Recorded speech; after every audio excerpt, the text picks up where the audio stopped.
Putin memindahkan rudal nuklir ke perbatasan Uni Eropa untuk menakut-nakuti, tapi justru memicu hal yang tak ia inginkan. Negara-negara Eropa kini terbuka membahas kepemilikan senjata nuklir sendiri. Presiden Polandia mengatakannya secara terbuka 2 hari yang lalu Jerman dan Inggris menyerukan persenjataan kembali Eropa. Konferensi Keamanan Munich menjadi pesan bersatu untuk Moskow. Eropa tidak takut dan sedang bersiap bertarung. Putin memulai perang ini untuk menakuti NATO agar tunduk. Sebaliknya, dia justru menciptakan Eropa yang paling bersatu dan paling termiliterisasi sejak Perang Dunia II. Seluruh berita ini bermula dari pemimpin boneka favorit Putin, Alexander Lukashenko. Dia baru saja mengumumkan bahwa Rusia akan menempatkan sekitar 10 rudal Orushnik di dalam wilayah Belarusia. Kenapa Putin melakukan ini? Sederhana saja, karena faktor kedekatan. Belarus berbatasan dengan Polandia, Lituania, dan Latvia yang semuanya anggota Uni Eropa dan NATO. Menempatkan rudal nuklir di dalam Belarus mengurangi waktu tempuh yang dibutuhkan untuk mencapai ibu kota Eropa. Waktu yang lebih singkat berarti pertahanan udara Eropa memiliki waktu lebih sedikit untuk bereaksi. Itu membuat mereka lebih sulit untuk mencegatnya dan akan lebih menghancurkan jika rudal tersebut diluncurkan. Tapi sejujurnya ini dimaksudkan sebagai unjuk kekuatan. Sebuah sinyal kepada Barat bahwa Rusia bisa meningkatkan eskalasi lebih jauh dan pesan kepada seluruh masyarakat Rusia bahwa Rusia masih merupakan negara yang kuat, masih merupakan negara adidaya. Tapi inilah yang tidak diperkirakan oleh Putin. Alih-alih menakut-nakuti Eropa agar mundur, dia malah mendorong mereka bersatu untuk memiliki senjata nuklir sendiri dengan Polandia memimpin pembicaraan. Baru 3 hari yang lalu, pada 16 Februari, Presiden Polandia mengatakan sesuatu yang beberapa tahun lalu tidak terpikirkan. Dengarkan ini. Kanselir Merz sedang berbicara dengan Presiden Macron tentang penangkal nuklir. Bukankah ini saatnya Polandia mulai memikirkan untuk meluncurkan proyek nuklirnya sendiri? Saya sangat mendukung Polandia ikut proyek nuklir. Dia bicara soal berbagi nuklir, saya bicara tentang milik kita sendiri. Saya katakan, Tuan Editor, bahwa jalan menuju proyek Polandia, menuju potensi nuklir Polandia, tentu saja sesuai dengan semua peraturan internasional adalah jalan yang harus kita tempuh. Sekarang, Polandia adalah penandatangan perjanjian non-proliferasi, perjanjian internasional yang seharusnya mencegah negara-negara memperoleh senjata nuklir. Presiden ditanya secara langsung tentang hal ini dan berikut jawabannya. Ada perjanjian non-proliferasi. Apakah Amerika akan mengizinkan kami untuk mulai bekerja? Saya tidak tahu, tapi kita harus bertindak. Kita harus bergerak ke arah itu supaya kita bisa mulai bekerja. Kita adalah sebuah negara kuat di perbatasan konflik bersenjata. Kita tahu seperti apa sikap Federasi Rusia yang agresif dan imperial terhadap Polandia.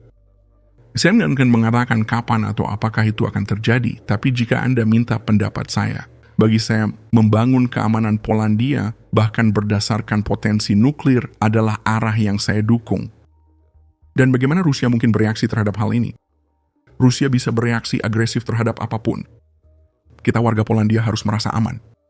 Di orang bertanya pada Presiden Polandia apakah saya mendukungnya, saya akan jawab bahwa saat ini saya mendukungnya. Dia mengakui secara terbuka bahwa dia tidak tahu apakah Amerika Serikat akan mengizinkan Polandia mengembangkan program nuklir sendiri.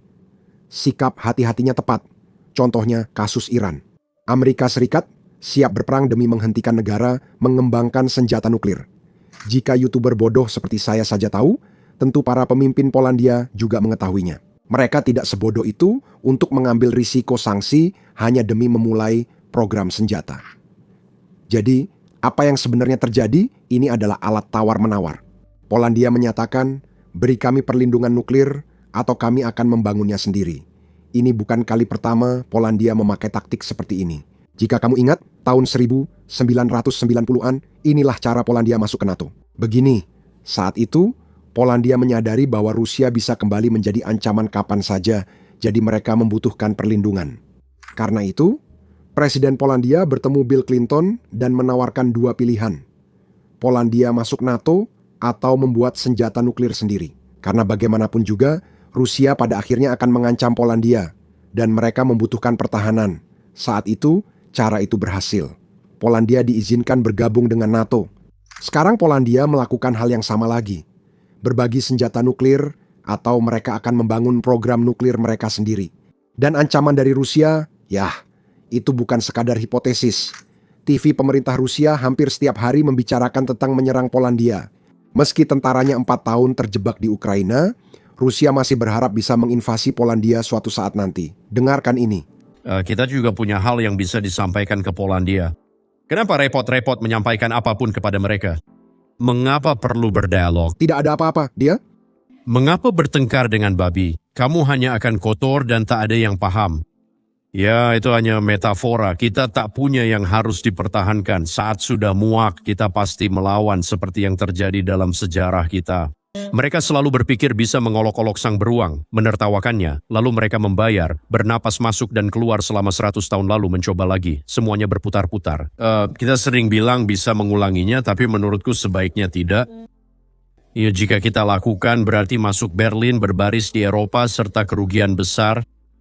Kita butuh kemenangan. Hanya saja kali ini dengan cara yang berbeda. Kita akan menghapus semua orang dari muka bumi tanpa harus mengirim pasukan kita ke sana. Cukup. Tidak akan ada lagi pertanyaan tentang keberadaan Polandia. Kita tidak akan mengulangi kesalahan itu. Terkait keberadaan negara Jerman, kita sudah belajar tentang rasa terima kasih mereka. Ya, bukan kebetulan bahwa kakek, buyut, dan ayah kita membangun perisai nuklir Rusia Uni Soviet. Perisai itu akan perlu digunakan. Andrei Anatolievich selalu menentangnya, tapi saya mendukungnya. Inilah alasan tepat mengapa Polandia ingin senjata nuklir Amerika ditempatkan di wilayah mereka. Bahkan, tahun lalu, Polandia secara resmi meminta Amerika Serikat untuk menempatkan senjata nuklir di wilayah Polandia sebagai bagian dari program berbagi nuklir al-Sam. Sekarang, program ini sudah aktif di Eropa. Amerika Serikat telah menempatkan senjata nuklir di Jerman, Italia, Turki, Belgia, dan Belanda. Polandia ingin bergabung dalam daftar itu, terutama sekarang ketika Belarusia memiliki rudal nuklir Rusia tepat di perbatasan Polandia.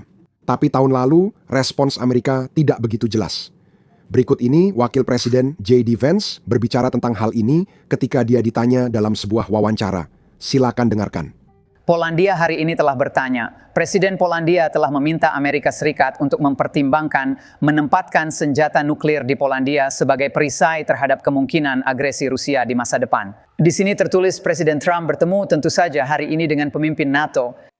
Apa yang bisa terjadi di bidang itu? Bukankah ini bisa memicu Rusia menolak kesepakatan dengan Ukraina? Jadi saya belum berbicara dengan Presiden tentang masalah khusus itu, tapi saya akan sangat terkejut jika beliau mendukung senjata nuklir diperluas lebih jauh ke timur Eropa. Kita harus berhati-hati. Bukan komitmen yang tegas, dan ambiguitas itulah yang mendorong Polandia untuk berbicara tentang membangun program mereka sendiri. Sekarang, jika kita bertaruh, Polandia akan memakai ancaman senjata nuklir sebagai alat tawar agar Aselas menyetujui program berbagi nuklir. Hanya waktu yang akan menentukan hasilnya, tapi satu hal pasti. Rusia tidak senang dengan semua ini dan Polandia tidak sendirian. Di konferensi keamanan Munich yang baru saja berakhir 2 hari lalu, ada pesan yang sama dari Eropa kepada Moskow. Pesannya adalah, kami tak lagi takut.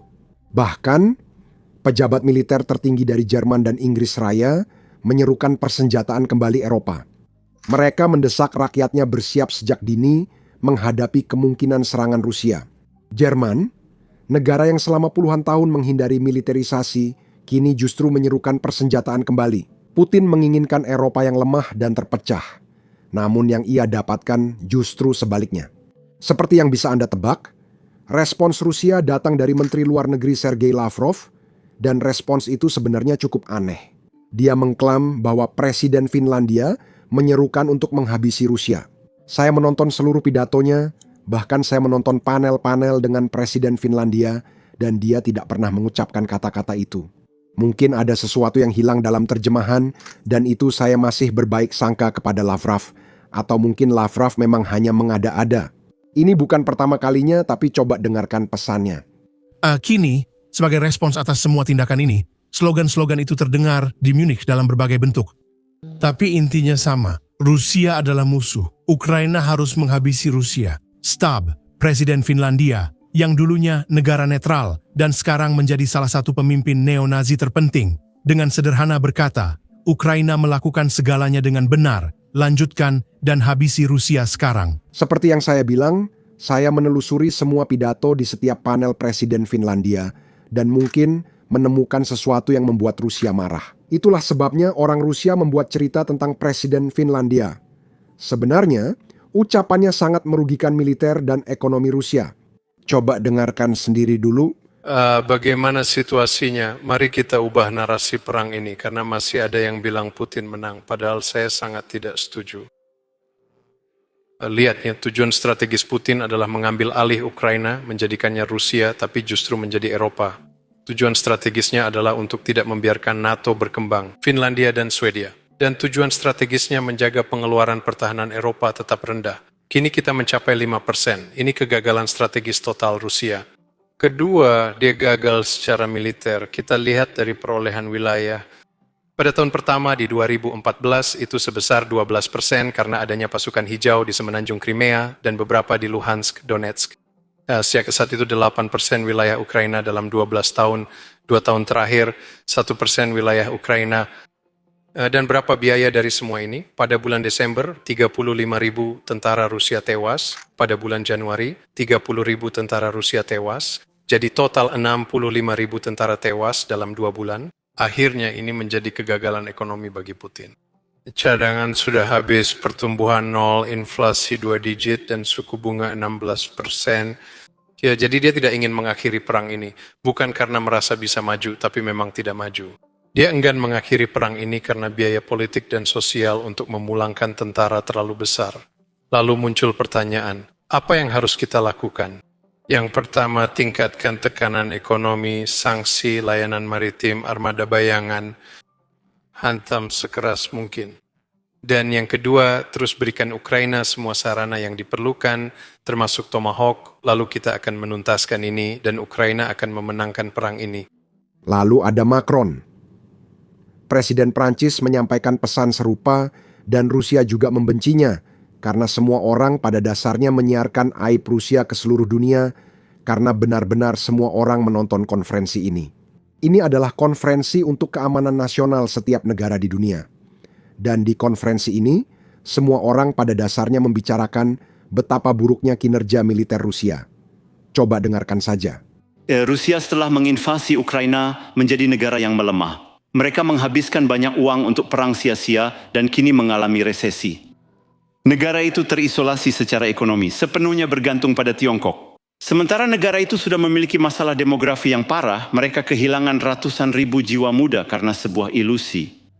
Itu bertujuan melawan ekspansi NATO, tapi Swedia dan Finlandia malah bergabung. Itu juga ingin melemahkan Eropa, namun Eropa kini mempersenjatai diri secara besar-besaran.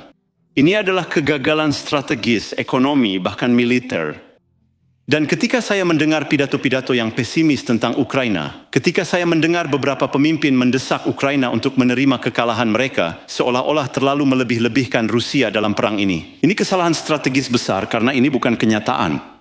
Suatu hari Rusia harus bertanggung jawab atas kejahatan besar yang dilakukan atas nama mereka, dalih yang sia-sia dan dampak buruk jangka panjang bagi negaranya. Seperti yang saya katakan, konferensi ini penting karena itu Amerika Serikat juga hadir. Menteri Luar Negeri Amerika Serikat, Marco Rubio, memberikan pidato yang menekankan bahwa Amerika dan Eropa adalah satu kesatuan, bahwa kedua benua harus bekerja sama untuk melindungi peradaban Barat.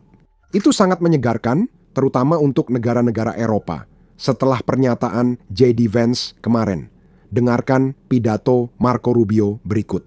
Kita adalah bagian dari satu peradaban Barat. Kita terikat satu sama lain oleh ikatan terdalam yang bisa dimiliki oleh bangsa-bangsa. Ditempa oleh berabad-abad sejarah bersama, iman Kristen, budaya, warisan, bahasa, leluhur, dan pengorbanan yang dilakukan oleh para leluhur kita bersama demi peradaban bersama yang kini kita warisi. Dan inilah sebabnya mengapa kami, orang Amerika, terkadang mungkin terlihat sedikit lugas dan mendesak dalam nasihat kami. Karena itu Presiden Trump menuntut keseriusan dan timbal balik dari teman-teman di Eropa. Alasannya teman-teman saya adalah karena kami sangat peduli. Kami sangat peduli terhadap masa depan Anda dan masa depan kami. Ya, dan jika terkadang kita tidak sependapat, perbedaan pendapat kita berasal dari rasa kepedulian yang mendalam tentang Eropa yang terhubung dengan kita. Bukan hanya secara ekonomi, bukan hanya secara militer, kita juga terhubung secara spiritual dan kita terhubung secara budaya. Kami ingin Eropa menjadi kuat. Kami percaya bahwa Eropa harus bertahan. Wakrena dua perang besar di abad lalu menjadi pengingat abadi dari sejarah bagi kita bahwa pada akhirnya takdir kita adalah dan akan selalu terjalin dengan takdir kalian. Karena kita tahu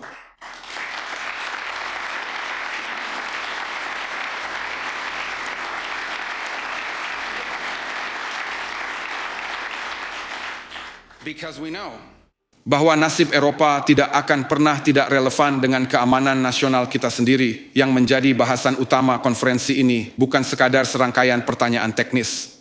Berapa banyak yang kita keluarkan untuk pertahanan atau di mana, bagaimana kita menempatkannya? Ini adalah pertanyaan penting. Memang penting, tapi itu bukan yang paling mendasar. Pertanyaan utama yang perlu dijawab sejak awal adalah apa sebenarnya yang kita pertahankan? Karena tentara tidak berjuang untuk hal-hal yang abstrak, tentara berjuang untuk rakyat, tentara berjuang untuk bangsa, tentara berjuang untuk cara hidup, dan itulah yang kita pertahankan. Ini sebuah peradaban besar yang memiliki segala alasan untuk bangga dengan sejarahnya, percaya diri akan masa depannya, dan bertujuan untuk selalu menjadi tuan atas nasib ekonomi dan politiknya sendiri. Itu ada di sini di Eropa.